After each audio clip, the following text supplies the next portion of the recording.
Selamat malam teman-teman dan ibu dosen. Terima kasih atas waktu dan kesempatan yang diberikan kepada saya. Perkenalkan, nama saya Arnun Anggreni Sakau. Dalam video kali ini saya akan menjelaskan tentang risiko bermain. Saya akan menjelaskan sedikit tentang bermain. Pada dasarnya bermain memiliki tujuan utama, yakni memelihara perkembangan dan pertumbuhan optimal anak usia dini. Bermain juga dapat memberikan banyak manfaat terhadap perkembangan anak. Tetapi bermain juga punya risikonya sendiri dan saya akan menjelaskan tentang risiko bermain. Risiko bermain. Setiap aktivitas manusia pasti mengandung unsur risiko.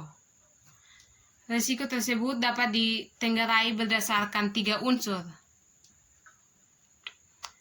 Unsur yang pertama, kecenderungan dan kemungkinan menyakiti atau melukai atau berbahaya. Yang kedua, tingkat keparahan dari kemungkinan yang pertama. Dan yang ketiga, seberapa besar manfaat atau hasil yang diperoleh dari kegiatan bermain. Penilaian risiko dibuat berdasarkan unsur di atas dan diatasi dengan penyeimbangan, kelola risiko dan mengoptimalkan manfaat.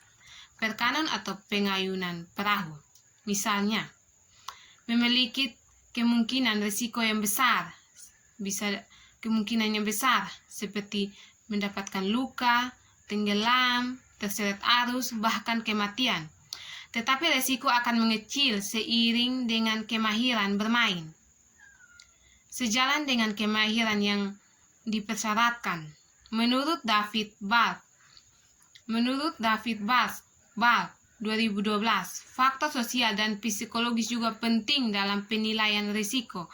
Risiko yang dapat diterima dalam satu komunikasi mungkin tidak dapat diterima oleh tempat lain, dan kebijakan harus mempertimbangkan ini. Bermain pada anak-anak pun mengandung faktor-faktor risiko yang harus diperhatikan agar setiap kegiatan bermain mampu memberikan manfaat sebesar-besarnya bagi anak.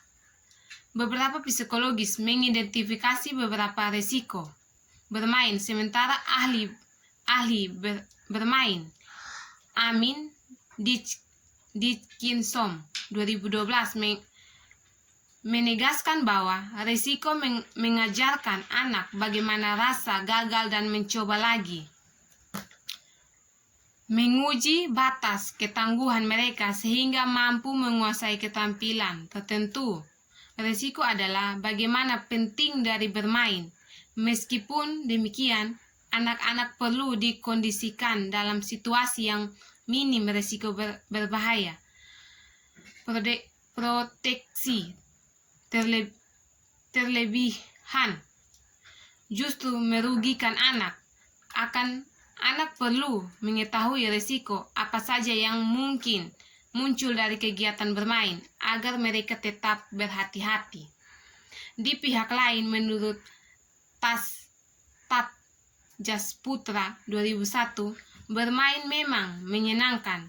Meskipun demikian, perlu diwaspadai risiko bermain yang dapat mengarah ke dampak yang tidak diinginkan.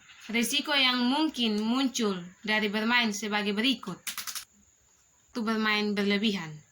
Jika anak terlalu banyak bermain, akan timbul kebosanan dan waktu untuk melakukan aktivitas lain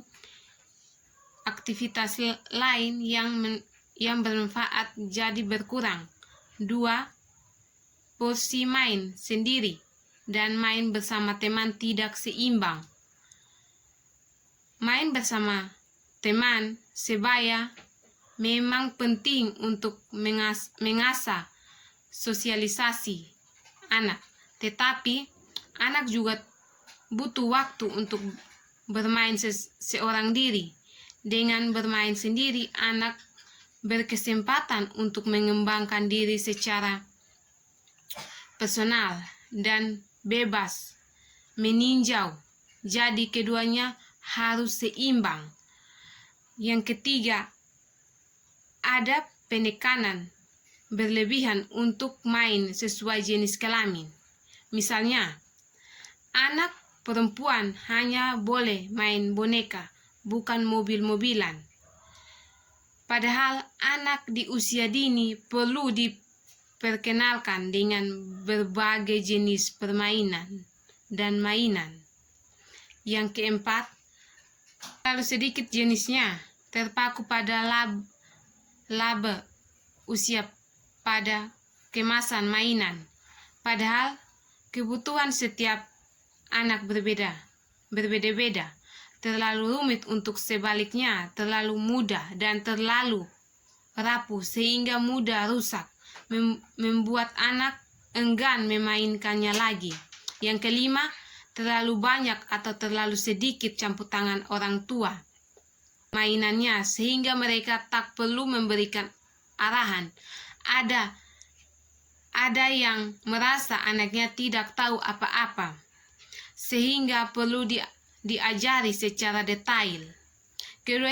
Keduanya tidak baik bagi anak. Padahal kasus yang pertama, anak akan cepat bosan karena tidak tahu cara lain untuk memainkannya. Sedangkan pada kasus yang kedua, anak akan merasa tidak bermain karena terlalu banyaknya hal yang diajarkan. Risiko bermain dapat dikategorikan ke dalam beberapa jenis, yakni risiko fisik, kesehatan, risiko psikis, dan risiko sosial.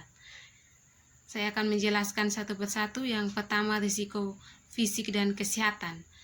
Risiko fisik yang mungkin terjadi dalam kegiatan bermain adalah jatuh, cedera, terluka, keracunan, kelelahan, kurang gerak, sakit mata, dan kontor.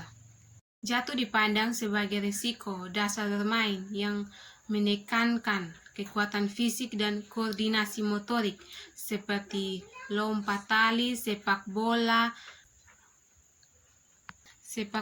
memanjat, dan permainan tradisional. Meskipun demikian, jatuh tetap harus diwaspadai, terutama apabila membentur kepala, pendarahan, jatuh terduduk, dan jatuh yang mempengaruhi gerak. Oleh karena itu, para pendidik atau pengasuh perlu mengantisipasi alas main agar bermain tidak berisiko jatuh yang fatal. B. Cedera atau terluka. Cedera mungkin diperoleh tanpa jatuh.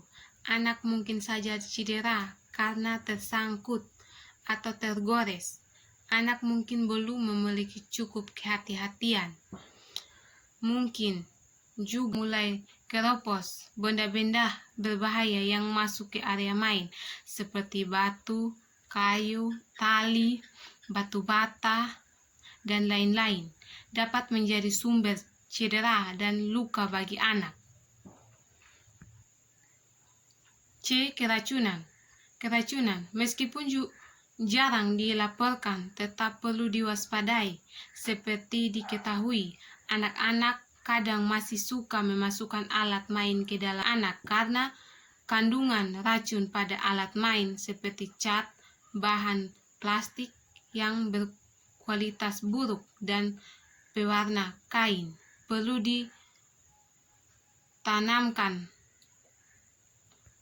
ditanamkan pada diri anak bahwa menggigit baju boneka, memasukkan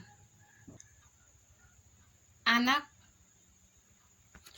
kadang mengorbankan waktu makan demi bermain. Apabila kondisi ini terus-menerus terjadi, tidak mustahil anak akan kelelahan dan akhirnya menderita sakit stamina. Anak akan terus sehingga mudah terserang penyakit. Hal ini menuntut kontrol orang tua dewasa terhadap kegiatan bermain anak. Kurang gerak. Kegiatan bermain tentu seperti games di komputer, termasuk tab, sangat digemari anak-anak. Anak duduk asik mengutak-ngatik games dan lupa waktu. Belum lagi cemilan biasanya tersedia di dekat mereka. Fakta yang tercatat, anak menjadi kurang gerak, kelebihan asupan, dan akhirnya cenderung obesitas. Oleh karena itu, pengawasan orang tua perlu dilakukan agar anak tidak terpaku pada kegiatan bermain tertentu yang kurang mengkoordinasi gerak anak. Perlu diusahakan kegiatan bermain yang lebih bervariasi. F. Sakit mata. Sakit mata dilaporkan oleh orang tua dan tertulis di berbagai situs. Merupakan risiko bermain yang relatif besar. Risiko ini diperoleh dari aktivitas bermain pasif dan indoor terus-menerus. Beberapa anak mungkin harus berobat dan mengenakan kacamata. Anak-anak dengan risiko demikian membutuhkan keseimbangan bermain indoor dan outdoor. Batasi bermain pasif seperti games, komputer, dan menyimak televisi jika gejala sakit mata mulai terjadi. G. Kontar. Kontar merupakan risiko bermain yang dapat dikatakan sebagai konsekuensi logis. Terlebih lagi, bermain luar ruang yang menguras energi anak mungkin sekian kuman. Yang kedua, risiko psikis. Risiko psikis adalah segala risiko bermain yang berakibat pada kondisi psikologis anak. Risiko psikis tidak terlihat tetapi dapat dirasakan dan acap kali sulit dihindari. Psikis sendiri merupakan faktor yang berasal dari dalam individu, meliputi motivasi, persepsi, pembelajaran, kepribadian, memori, dan emosi. Lagi tidak beraksi sama sekali. Bagaimanapun Anda maklum, dewasa ini games online dapat diakses dimanapun dan anak-anak bebas mendapatkannya dari B. Motivasi kegiatan lain menurun. Dilaporkan bahwa anak-anak yang menggunakan waktu bermain tanpa manajemen yang baik mengakibatkan menurunnya motivasi untuk melakukan kegiatan lain menurun. Ungkapan bermain membuat lupa segalanya sering terucap dari orang tua yang memiliki anak gila bermain. Sebagian kecil anak menemukan keasikan dengan bermain tertentu seperti bermain balok atau bermain games online sehingga menolak kegiatan lain. C. Emosi labil atau apatis. Belum diketahui pasti kaitan antara bermain pasif dengan kelebihan emosi. Meskipun demikian, ditemukan fakta bahwa bermain membuat anak-anak tertentu mudah marah, mudah sedih, dan mudah bosan. Anak-anak yang bermain kompetitif dan terlihat dengan games online cenderung mudah terpancing emosi dan apatis. Mereka menjadikan ajang bermain sebagai ajang kompetitif dan sebagian lagi menjadi apatis pada lingkungan. Ketika terlihat dengan games online, anak selalu berada pada kondisi respon sehingga menganggap tamu datang, orang lewat, pertanyaan orang tua, dan sapaan teman sebaya sebagai gangguan. Sebagian anak bereaksi dengan marah dan sebagainya. Yang ketiga, risiko sosial. Bermain sebenarnya adalah sarana yang tepat untuk sarana yang tepat untuk mengembangkan kemampuan bersosialisasi, berkomunikasi, dan menumpuk kepercayaan diri.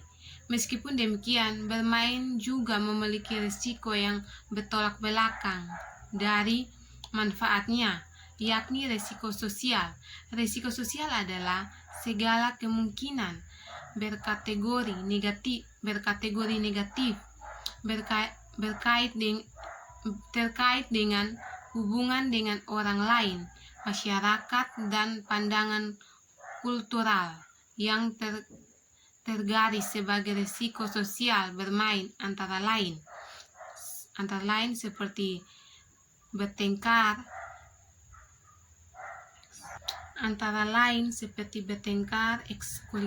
eksklusivitas, dan minus sosial. Bertengkar merupakan risiko bermain yang sangat lazim. Hampir tidak ditemukan anak yang tidak pernah bertengkar pada saat bermain. Kepentingan, keegoisan, dan keengganan berbagi menjadi penyebab timbulnya pertengkaran. Salah satu adalah lebih anak mungkin menangis karena bertengkar itu. Ada kalanya bahkan anak saling memukul dan timbullah perkelahian antara anak. Hal demikian tidak perlu ditanggapi dengan serius. Sebaliknya, ajar anak untuk menyelesaikan masalah. Orang tua tidak perlu ikut. Kenyamanan bermain sendiri,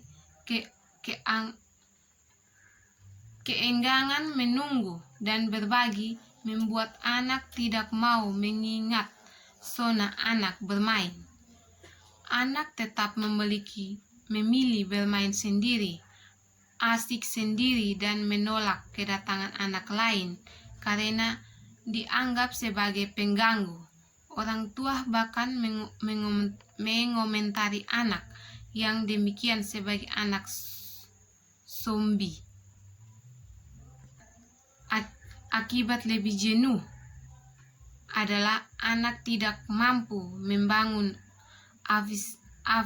afiliasi sosial.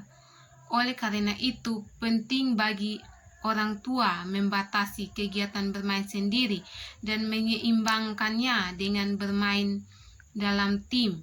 Meskipun anak usia dini belum begitu baik dalam bermain tim, anak-anak tetap perlu didukung untuk melakukannya. Baiklah hasil penjelasan saya. Jika ada teman-teman ingin memberikan saran dan tanggapan, saya memberikan waktu. Sekian dan terima kasih.